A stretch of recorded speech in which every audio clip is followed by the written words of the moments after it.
on est de fous, plus on rit. J'écoutais tout à l'heure une émission, on est vendredi 11 novembre, donc l'anniversaire de l'armistice, dans le cadre de l'émission d'Adèle Vendrette, le chemin de la philosophie, ancien chemin de la connaissance. Et avec Frédéric Worms et Ameisen, c'était une confusion extraordinaire. Alors là, franchement, c'est assez effrayant. Hein. Et c'était sur la question de la vérité, comment on arrive à savoir ce qu'il en est, ce qu'il devrait en être, etc. Et à la fin, Ameisen dit, d'ailleurs, on s'est privé jusqu'en 1944 d'une partie de la population, de la vie d'une partie de la population, à savoir les femmes qui n'ont pas le droit de vote. D'abord, le droit de vote, ce n'est pas la condition sine qua non de l'expression. Les femmes ont pu s'exprimer depuis toujours, notamment depuis le XVIIIe siècle, comme l'a montré Robert Badinter dans son bouquin sur Émilie. Donc le droit de vote, c'est pas déterminant. Mais croire que, parce que les femmes vont voter, et qu'on sait les conditions dans lesquelles les gens votent, ça change quelque chose, c'est une plaisanterie. Hein. Et par ailleurs, effectivement, le problème se pose. Est-ce que parce qu'on sera plus nombreux à voter ou à discuter, ça garantira une meilleure qualité du résultat? Et ça pose le problème de la mixité. Au sein d'un groupe qui est hétérogène, peut-on arriver à quelque vérité que ce soit? Alors la vérité peut être relative, mais au moins elle est relative à un groupe. Le groupe doit pouvoir s'entendre. Par contre, si l'on fait discuter, mélanger les avis des uns et des autres au sein de groupes différents, alors là, on n'a plus rien du tout. Il n'y a plus ni de vérité collective, ni de vérité, enfin, il n'y a plus de vérité du tout. Et alors, c'est là qu'il y a un tabou. Le tabou, c'est qu'on ne veut pas comprendre que notre société, elle est structurée et qu'elle n'est pas. Il y a différents étages.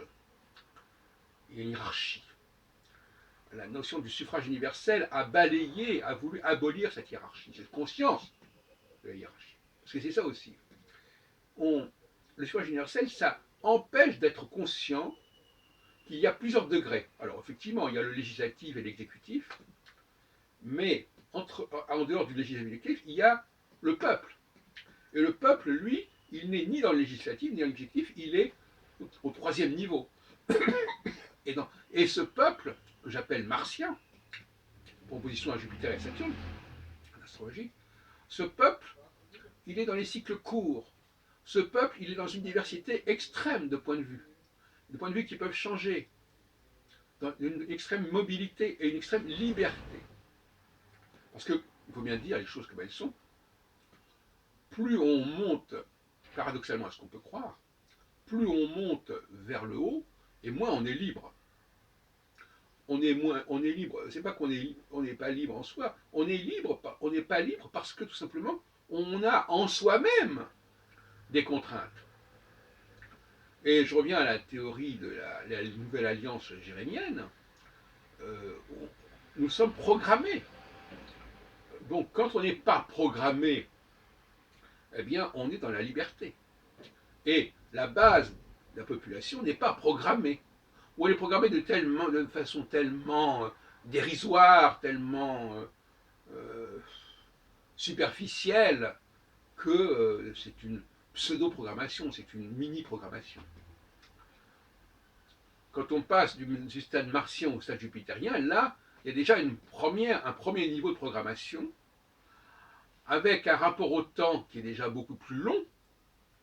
Et quand on est obligé de suivre une phase pendant un certain temps, on est moins libre que quand on doit suivre une phase pendant un court temps. La personne qui doit rester pendant 2 heures devant un film, elle est beaucoup plus libre de ses mouvements par la suite que celui qui doit rester pendant des années sur un même sujet. Bon. Donc voilà, donc la liberté est fonction de notre cyclicité. Si notre cyclicité est très brève, on nous laisse libre, mais nous sommes réduits à rester au niveau le plus bas. Si notre cyclicité est moyenne, comme celle de Jupiter, eh bien, nous avons une liberté relative, mais aussi nous avons des positions qui sont fragiles à terme, parce qu'elles ne sont pas bien étayées, suffisamment étayées. Donc, plus le cycle est long, plus nos propos sont travaillés et étayés. Plus le cycle est court, plus nos propos sont peu travaillés, peu étayés, et par conséquent, la liberté est l'expression d'un cycle de plus en plus court ou de plus en plus long, selon comment on se place d'un côté ou de l'autre. Donc, si on refuse ce schéma à 3 niveaux, la discussion est complètement stérile, parce qu'on veut trouver une unité de discours, c'est un peu le problème kantien, par-delà les strates fondamentales de notre société. Alors là, c'est comme si on voulait, à partir de bribes de connaissances, bâtir une vérité qui ne tient pas debout, qui est un roman. Quand on ne fait pas une recherche approfondie sur un sujet, eh bien, on dit n'importe quoi.